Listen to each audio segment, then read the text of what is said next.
Bonsoir. Allégation d'inconduite contre le général Jonathan Vance. Que savait Justin Trudeau et depuis quand? On en discute avec notre panel de députés. Les frères Kilberger témoigneront devant un comité des communes. Le prochain budget peut être déposé en avril. L'analyse des dossiers chauds de ce début de semaine avec Geneviève et Daniel. Et une journée internationale des femmes sur fond de COVID-19. Lise Ravary et Fabienne Collat nous livrent leurs réflexions sur les femmes grandes perdantes de la pandémie. Bonsoir, Mesdames, Messieurs. Les allégations d'inconduite sexuelle contre l'ancien chef d'état-major de la Défense, Jonathan Vance, ont monopolisé les débats aujourd'hui au Parlement. Mercredi dernier, l'ancien ombudsman militaire Gary Walbourne a déclaré qu'il avait informé le ministre de la Défense, Harjit Sajjan, d'allégations d'inconduite qui visaient le général Vance dès 2018. À la Chambre des communes cet après-midi, les partis d'opposition ont voulu savoir si le premier ministre Trudeau était lui aussi au courant de telles allégations et depuis quand. Monsieur le Président, il y a 3 ans, le 1er mars 2018, le ministre de la Défense a rencontré l'ombudsman de la Défense qui lui a dit que le chef de l'État-major faisait actuellement l'objet d'une plainte pour harcèlement sexuel. En comité, le ministre a d'abord affirmé qu'il n'était pas au courant. Il a été contredit rapidement par l'ombudsman au même comité. Le ministre a même refusé de voir la preuve qu'on lui présentait. Quel manque de courage et quel manque du sens des responsabilités. Pourquoi le ministre de la Défense a agi de façon aussi peu honorable? L'honorable ministre. Mr. Speaker, I completely disagree with the member's assertions here. Any time any allegations were ever brought to my attention, it was always brought forward. No politician should ever be part of an investigation. It should always be done independently. And that's why immediately that these allegations were brought forward to the Privy Council office so that an independent investigation could be conducted. I disagree with the testimony provided by the former ombudsman, and I look forward to showing up at committee to set the record straight.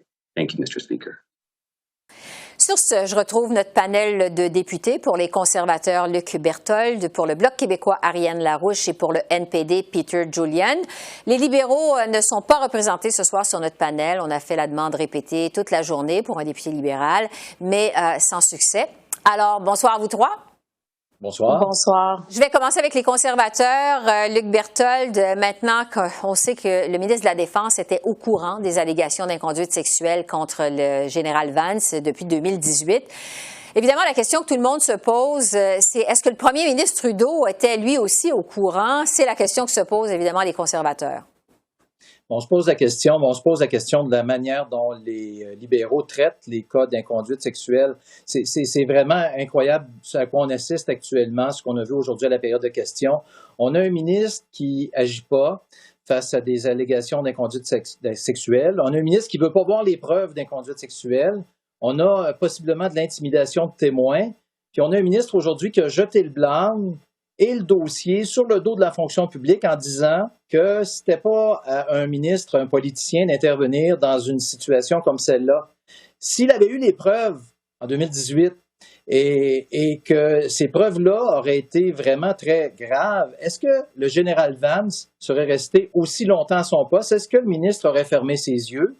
Et qui a-t-il informé de cette situation-là? C'est du jamais vu. On se croirait dans des épisodes d'une série téléroman quelconque là, que je nommerai pas, qui se déroule devant nos yeux actuellement. Mm-hmm. C'est incroyable ce que les libéraux traitent avec légèreté ce dossier-là. Et particulièrement, on se serait attendu à beaucoup plus de contenu aujourd'hui en cette Journée internationale des femmes. On se serait attendu que nos collègues libéraux soient ici présents pour en parler. Oui, pour le Bloc québécois, Ariane Larouche, vous qui êtes porte-parole en matière féminine, qu'est-ce que vous pensez de cette gestion de ce dossier-là par les libéraux? Ben d'abord, il faut savoir qu'il faut que l'enquête suive son cours. Et pour ça, il faut cesser la culture du silence. Puis pour en arriver à ça, il faut voir aussi, il y avait un rapport de l'Ombudsman sur ces allégations-là. Le rapport d'Ombudsman, c'est quoi? C'est un rapport qui est indépendant. C'est vraiment quelqu'un qui est là pour être le protecteur des militaires. Donc, pour toutes ces raisons-là, pour savoir ce qui s'est passé, pour faire la lumière sur ces allégations-là, il faut que le ministre absolument aille vraiment au comité de la Défense et qu'il puisse comparaître et répondre aux questions. Il faut pouvoir vraiment qu'on ait un éclairage sur ce qui s'est vraiment passé. Puis pour ça, c'est vraiment au ministre d'aller répondre. Au NPD, Peter Julian, votre député Randall Garrison appuie l'idée de créer, lui, un organisme indépendant pour assurer la reddition de comptes en cas d'agression et de harcèlement sexuel dans l'armée canadienne. Expliquez-nous en quoi ça permettrait de lutter contre le problème, selon vous, selon le NPD. Mais c'est un des outils qu'il faut utiliser. Et quand on parle des inconduites sexuelles, on parle aussi des victimes. Et qu'est-ce que j'ai trouvé aujourd'hui? Malheureusement, c'est la Journée internationale des femmes. Puis on a vu effectivement que les libéraux ont refusé de répondre aux questions. Et aussi en comité, on avait des députés libéraux qui ont essayé de bloquer présentation des documents qui vont, je pense, jeter de lumière sur cette affaire-là. Alors, je trouve ça très malheureux. Et là, l'MPD, Randall Garrison et Jagmeet Singh et d'autres députés comme Alexandre Boulouris proposent des solutions justement pour qu'on puisse, d'une part, s'assurer qu'il n'y en a plus des victimes dans ces situations-là, mais aussi que s'il y a des victimes, qu'ils soient entendus et que le gouvernement réagit. Et essaie pas de cacher des choses comme il semble être le cas dans ce scandale-là. Luc Berthold, juste pour conclure sur ce sujet-là, les conservateurs souhaitent entendre une haut fonctionnaire et un ex-conseiller de Justin Trudeau devant un comité de la Chambre des communes dans ce dossier du général Vance. Pourquoi vous demandez ça? Qu'est-ce que vous espérez apprendre avec cette démarche? Ben, ce qu'on veut savoir, c'est est-ce qu'il y a eu de l'intimidation sur des témoins? Est-ce que qu'est-ce qui a été la chaîne qui a fait en sorte que finalement le ministre a pu se laver les mains de ces recommandations, de ces divulgations-là de la part de l'Ombudsman des Forces armées canadiennes? C'est absolument incroyable. Comme je l'ai mentionné tout à l'heure, là, faut se rappeler qu'il y a un ministre qui n'a pas agi, qui veut pas avoir de preuves. Il y aurait eu de l'intimidation de témoins. Puis par la suite, on dit on s'en mêlera pas parce que les politiciens ne doivent pas se mêler des enquêtes. Puis la personne qui était visée par ces allégations-là est restée en poste pendant des années. C'est pas rien, c'est gros. Puis il faut absolument faire toute la lumière là-dessus. Oui, évidemment, ça aurait été intéressant aussi d'avoir l'avis d'un député libéral sur ce panel, mais bon, ce sera peut-être pour une autre fois. J'aimerais qu'on parle du vote électronique maintenant.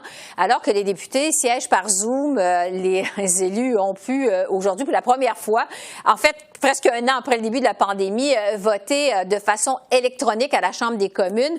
Je vais commencer avec vous, Andréane Larouche, parce que ce premier vote électronique est allé pour une motion du Bloc que vous avez vous-même déposée. Ça concerne les aînés. Oui. Je vais vous poser deux questions à ce sujet-là. Sur quoi portait la motion en question et comment ça s'est déroulé, ce tout premier vote électronique à la Chambre des communes? Ben, en fait, la motion portait sur la demande que l'on martèle et qu'on en martelait même avant la pandémie. On se rappelle que la pandémie a juste exacerbé la situation financière précaire des aînés. Donc, pour toutes ces raisons-là, nous, on remettait de l'avant dans le cadre de notre journée d'opposition qui a eu lieu le jeudi 25 février. Notre demande, c'est-à-dire d'hausser de façon permanente l'aide aux aînés de 110 $ par mois et ça, dès 65 ans. Mm-hmm. Donc, pour vraiment reconnaître que les aînés ont été touchés. Puis, en le 8 mars, on parlait du symbole des cas d'allégation de violence sexuelle. Et aujourd'hui aussi, le 8 mars, il faut aussi reconnaître que les femmes aînées ont dû faire beaucoup de sacrifices et qu'elles sont souvent encore plus touchées que les hommes. Alors, d'avoir cette motion-là, voter un 8 mars aujourd'hui, c'était vraiment, pour moi, le symbole était vraiment intéressant. Et comment ça s'est déroulé? Oui, ben ça s'est super bien passé. Il n'y a pas eu d'accroche. On a eu notre vote, le résultat. Et puis, il y a eu un ralliement de la part de l'ensemble de l'opposition. Oui, il faut mentionner que c'est par une application sur le téléphone intelligent que vous avez pu voter aujourd'hui aux communes, sauf erreur. Du côté du NPD, Peter Julian, évidemment, bon, c'est souvent les votes, c'était vraiment particulièrement long. Quand tout le monde votait à distance, il y avait des problèmes techniques. Est-ce que vous avez trouvé que ça s'est amélioré avec ce vote électronique? Comment vous avez trouvé l'expérience? Mais j'ai trouvé ça c'est super bien passé. Mm-hmm. On a eu une évolution depuis les débuts de la pandémie. D'abord, on n'avait pas la capacité de voter. Ensuite, on a voté de façon virtuelle, comme vous avez mentionné. Ça a pris du temps, 45 minutes, mais ça avait aussi, je pense, la clarité sur les votes importants, comme le vote sur l'assurance médicaments qu'on avait il y a 2 semaines. Là, les libéraux ont brisé une promesse, puis chaque libéral, chaque député député libéral s'est levé pour dire « je suis contre l'assurance médicaments universelle ». Alors, on perd un peu cette clarité de voix pour que chaque Canadien voit leur député en train de voter, mais ça rend plus vite les votes. Et la différence entre 45 à 50 minutes pour un vote plutôt que 5 ou 6 minutes, je pense que c'est évident qu'on va avoir plus de temps pour donner à d'autres travail pour aider nos concitoyens. Ouais. Luc Berthold, pour terminer, il nous reste à peu près une trentaine de secondes. L'autre nouveauté de ce vote électronique, c'est que les députés qui vont utiliser cette application pourront, et ça c'est une première, là, les députés peuvent changer leur vote tant que tout le monde n'aura pas fini de voter aux communes. Est-ce que vous trouvez que c'est une bonne idée que les députés puissent changer leur vote en cours de route? Ben moi, je vois plutôt ça comme une option pour les députés qui pourraient avoir fait une erreur en votant parce que c'est une application, c'est pas un vote formel où on se lève et on prononce puis les gens nous voient. Donc, il fallait laisser une opportunité, une porte ouverte aux députés pour corriger une possible erreur. J'espère que les partis politiques puis les députés s'en serviront pas comme d'une tactique pendant un vote pour tous voter d'une façon puis par la suite changer un vote en cours de route. Ce serait pas l'esprit de ce qu'on a adopté tous les partis ensemble. C'est sûr que c'est une mesure temporaire puis on souhaite que ça reste temporaire, mais c'est drôlement utile en pleine pandémie quand les députés peuvent pas être présents.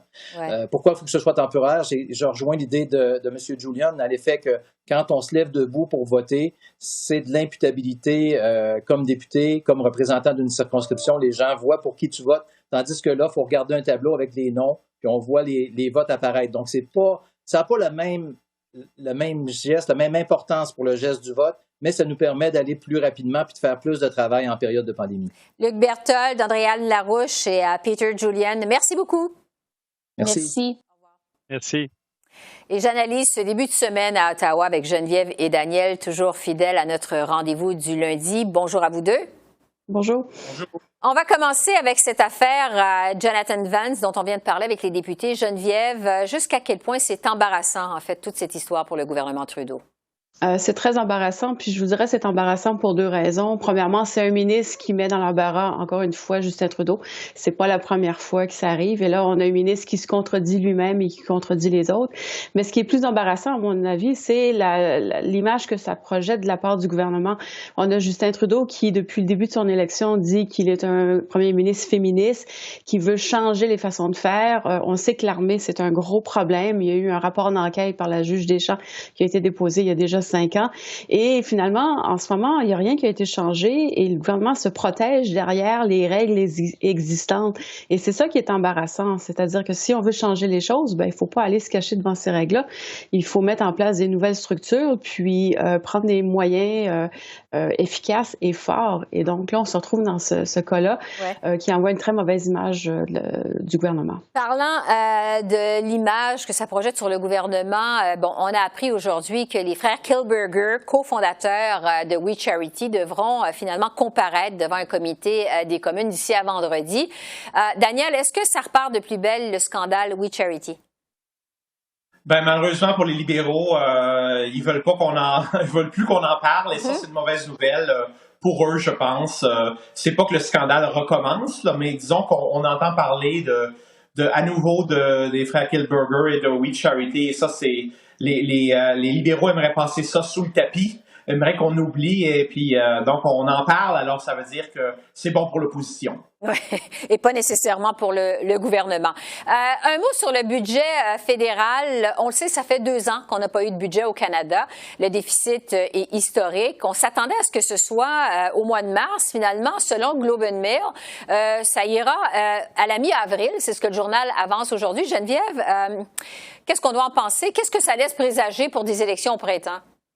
Ben moi, je pense que ça nous rapproche un peu plus des élections parce que autrement, je m'explique pas pourquoi un délai de quelques semaines seulement. Alors, ce qu'on apprend dans le Globe and Mail, c'est que oui, la situation est incertaine et on veut vraiment mieux réfléchir aux mesures qu'on veut présenter, mais c'est pas une question de 2-3 semaines qui va vraiment faire la différence.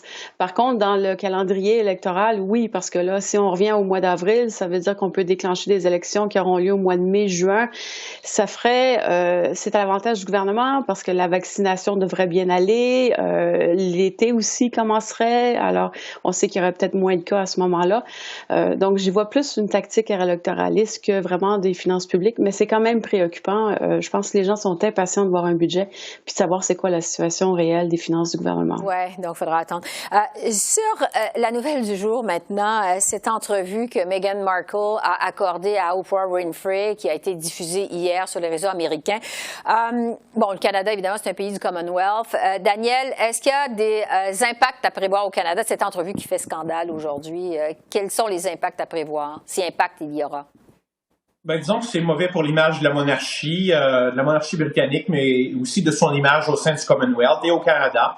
La reine Élisabeth, c'est la reine du Canada. Elle n'a pas été écorchée elle-même là, par Harry et Meghan, mais le prince Charles l'a été, et c'est le prochain dans la ligne de succession. C'est le premier dans la ligne de succession. Et puis aussi, il y a des allégations de racisme, de relations un peu incestueuses entre les tabloïds britanniques et la famille royale, ou certains membres de la famille royale. L'idée qu'on n'aurait pas vraiment aidé Meghan lorsqu'elle souffrait de troubles psychologiques, elle avait des pensées suicidaires à cause du stress lié à son travail, et on aurait refusé de l'aider. Là, toutes sortes de choses qui, en fait, nuisent à l'image de la monarchie, pas seulement au Royaume-Uni, mais à travers le Commonwealth, y compris au Canada. Et le soutien pour la monarchie, vous savez, au Canada, c'est déjà pas si élevé que ça, alors ça pourrait continuer à l'éroder. Surtout qu'on ne pense pas que la famille royale va réagir de façon explicite. C'est pas dans la tradition de Buckingham Palace d'organiser des conférences de presse pour répondre à de telles allégations. Oui, et il faut se rappeler aussi que la représentante de la reine au Canada, Julie Payette, a quitté ses fonctions dans la controverse il y a vraiment très récemment. Alors rien non plus pour aider l'image de la monarchie. Il nous reste vraiment peu de temps. Je veux vous parler de la vaccination. Bon, le Canada, la semaine dernière, était au 43e rang au chapitre de la vaccination. Vraiment fait mauvaise figure. Geneviève, je vous pose une question assez directe. Est-ce que c'est de la faute d'Ottawa ou des provinces si la vaccination avance aussi peu au Canada? Je pense que c'est ni un ni l'autre. Je pense que c'est l'accès au vaccin sur la planète et tout le monde est en forte compétition. Le gouvernement avait pensé avoir bien fait en signant des contrats très rapidement, mais peut-être avait pas réfléchi aux dates de commande que peut-être d'autres pays ont peut-être mieux négocié. Et donc, on se retrouve tous un peu près dans le même bateau. Maintenant, on est au 43e rang. On n'est pas tellement loin des 40e ou 35e rang non plus. Là, à peu près tout le monde est dans le même bateau. Et j'ai l'impression que maintenant, les choses vont quand même relativement bien en place et que le rythme s'accélère. Et là, je pense que c'est surtout ça que les Canadiens veulent entendre en ce moment. Et ça semble à bien aller, surtout dans certaines provinces comme le Québec. Oui. Alors, c'est tout le temps qu'on a, selon ce qu'on vient de me dire. Daniel et Geneviève, on se retrouve bientôt. Merci beaucoup. Merci. Merci.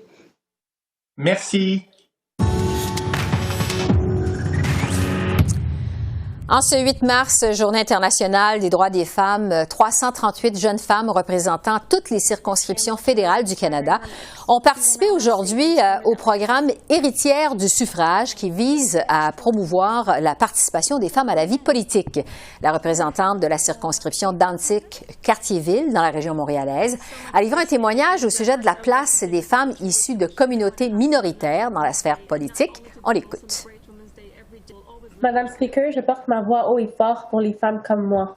Les intérêts des femmes et des minorités ne sont pas représentés de façon juste et équitable, spécifiquement lorsque vient le temps de voter.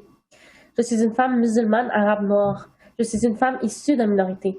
Les femmes et les personnes comme moi qui représentent diverses cultures, langues et foi sont ignorées et sous-représentées dans notre société. Nos cultures et nos langues ne sont pas célébrées, mais plutôt une source pour créer des différences et parfois même justifier un traitement de citoyenneté de seconde classe. Lorsque je dis ça, je pense aux lois créées pour nous diviser, aux lois qui visent certaines communautés plus que d'autres, et je pense aux injustices auxquelles nous, les minorités, faisons face. Je pense au racisme systémique. Il est temps de nous inclure dans vos plans et vos projets, de combattre la haine et de faire place pour du vrai changement. Ça commence avec le vote. Le vote des communautés minoritaires est important et il faut le prendre en considération. Notre diversité est une force. Merci. Et cette Journée internationale des femmes se déroule cette année évidemment sur fond de pandémie, alors qu'on l'a beaucoup dit, on le sait, les femmes ont été les grandes perdantes de cette pandémie. On a même parlé de récession féminine causée par la pandémie. Alors, pour réfléchir à ce phénomène, on a réuni deux personnalités qui s'intéressent de près au sort des femmes dans la société. Lise Ravary, auteure, chroniqueur, columniste et ex-éditrice de la revue Châtelaine au Canada, et Fabienne Collat, qui est réalisatrice, entrepreneur, qui s'est distinguée parmi les 100 femmes les plus influentes au Canada, lauréate également en 2018 du prix des 40 Canadiens influents de moins de 40 ans. Alors, bonjour à vous deux. Merci d'être avec nous. C'est vraiment très apprécié. On a le sentiment que les femmes ont été perdantes en fait sur toute la ligne de cette pandémie. Elles sont majoritaires dans les secteurs de l'économie qui ont été frappés de plein fouet, majoritaires à prendre des congés sans solde pour s'occuper des enfants qui ont été confinés à la maison, majoritaires également sur la ligne de front dans le réseau de la santé. Et là, j'en passe. Lise, je vais commencer avec vous. Ça fait plus de 100 ans qu'on souligne la Journée internationale des femmes. C'est à se demander, est-ce que cette journée, ça a donné quelque chose, selon vous?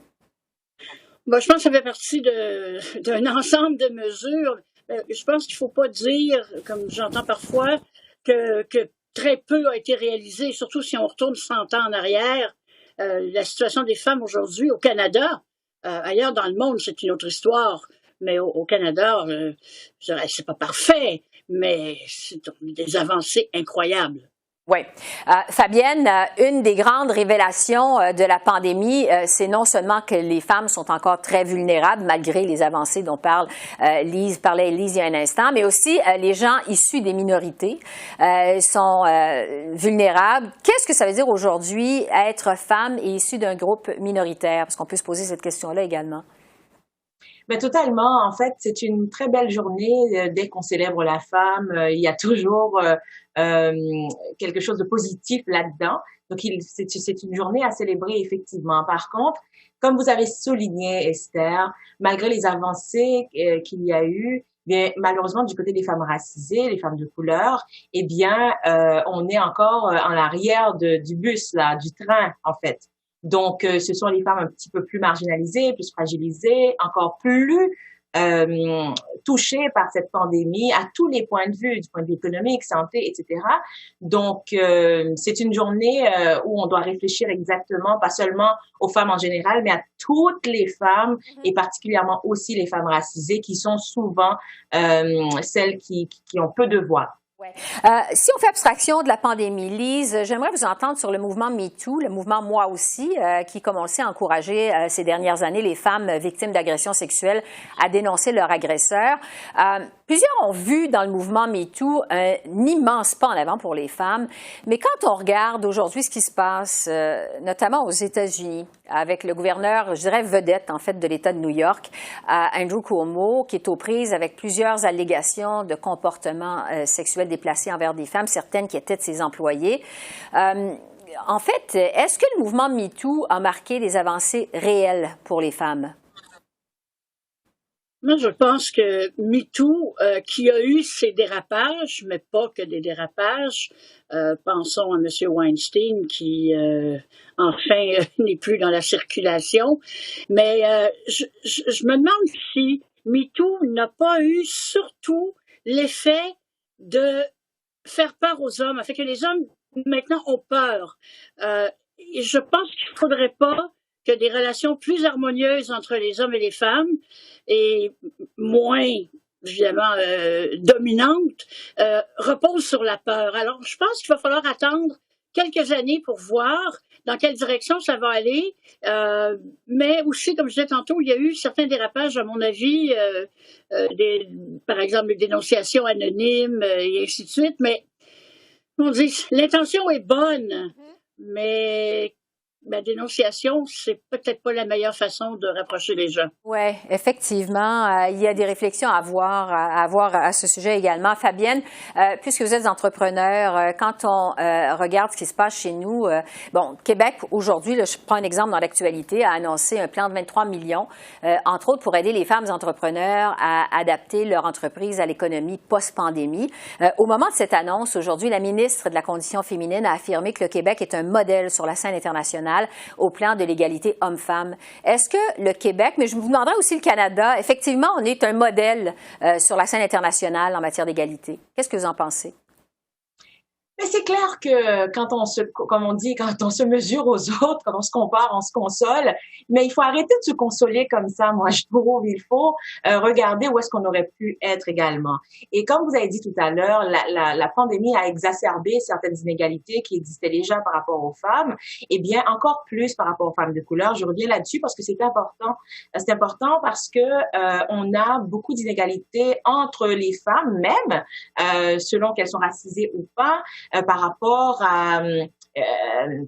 au salaire, par rapport aux positions dans les postes de direction, par rapport aux femmes, je veux dire, les femmes racisées ne sont pas vraiment représentées dans les conseils d'administration. On est très loin de cette équité-là qu'on cherche à avoir. Donc, moi, aujourd'hui, mon message, c'est vive les femmes, mais vive l'avancement de toutes les femmes.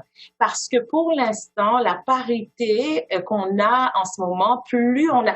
C'est extraordinaire ce qu'on vit parce qu'on n'a jamais eu plus de mouvements vigoureux pour les femmes. On n'a jamais eu autant d'organisations qui se battent pour les femmes aujourd'hui. Donc, c'est magnifique. Par contre, plus on a des organisations, plus on voit que les femmes de couleur, eh bien, font marche arrière. Alors, il faut travailler à ce que toutes les femmes puissent accéder à cette parité-là, parce que la parité, sans vraiment l'inclusion des femmes de couleur, eh bien, c'est comme si c'était de l'exclusion. Alors, on veut que toutes nos sœurs marchent ensemble, main dans la main, quelle que soit leur couleur. Oui. Pour rester sur le thème des femmes de couleur, je veux vous entendre sur l'entrevue de Meghan Markle accordée à Oprah Winfrey aux États-Unis, qui a été diffusée dimanche, comme on sait, ça fait scandale aujourd'hui. Évidemment, c'est sujet de conversation planétaire. Meghan Markle raconte que des gens de l'institution de la monarchie se seraient inquiétés de la couleur de la peau qu'aurait son fils à naître, qu'elle aurait demandé de l'aide pour une dépression, aide qui lui aurait été refusée. Lise, je veux savoir qu'est-ce que vous pensez de la façon dont cette femme, Meghan Markle, aurait été traitée par la famille royale. Évidemment, plusieurs parlent de racisme. Est-ce que c'est du sexisme, du racisme? Qu'est-ce que vous en pensez? Ben, sachant un peu, parce que c'est un domaine d'intérêt pour moi, comment ça fonctionne à l'intérieur, moi je dirais la famille royale peut-être un peu moins impliquée là-dedans directement, mais tout l'appareil, les courtiers, les gens, les chambellans, tous les gens qui tournent autour de la famille royale et qui ont un sens aigu de leur très relative importance, les secrétaires, les sous-secrétaires et ainsi de suite. Je pense que le problème vient en fait beaucoup de ce côté-là et aussi il faut absolument pas oublier, mettre de côté le rôle des journaux à potins et des journaux jaunes en Angleterre qui ont une influence incroyable. Et on se rappelle de Diana et comme disait le prince Harry hier, il veut pas que la même chose arrive à sa femme. Ouais. Et on le comprend. Mm-hmm. Fabienne, il nous reste plus de temps, mais en 2 mots, qu'est-ce que vous avez pensé de cette entrevue? Qu'est-ce que ça éveille en vous? Moi, je suis troublée et je ne parlerai pas ici de sexisme, je parlerai vraiment de racisme parce que Kate, qui est sa belle-sœur, est aussi une femme. La reine elle-même, c'est une femme. Elles ne vivent pas ça. Donc, on parle ici carrément de racisme et c'est troublant venant de la famille royale.